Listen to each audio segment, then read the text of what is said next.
Take the long view. It has been another tiring day of doing the same thing.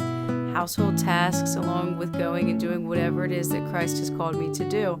Sometimes it seems the great task I want to see accomplished isn't getting accomplished. I want to see lives change and a true revival in this land. I want the wrongs to be righted and for something meaningful to happen. I want this gospel message to travel like wildfire across this land. I don't want to wait for it either. Then I got to thinking about the tasks that Moses was called to do. He was led to lead a stubborn and rebellious people out of Egypt into the promised land. Pretty big stuff. Yet many of the day-to-day tasks throughout their journey were often the monotonous things, like judging the people and listening to their court cases, and so many of the things which at the time may have seemed like little things were recorded for us in the Bible and have had so much power in the lives of countless people. It seems that God looks at the long road ahead of us, and for those we are meant to influence. I think of the conversation between Mordecai and Esther.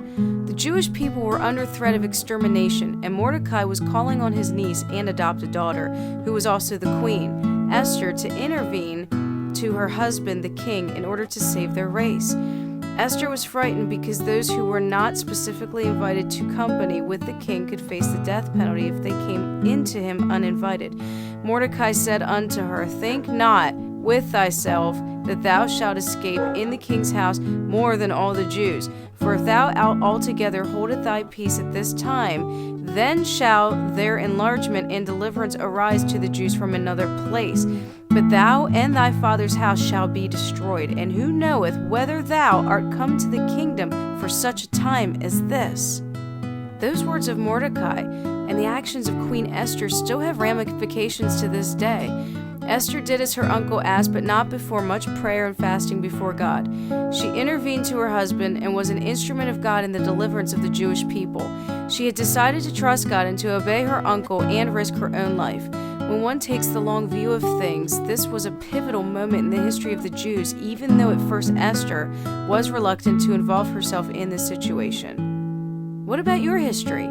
Doesn't seem very important? It is, friend, it is.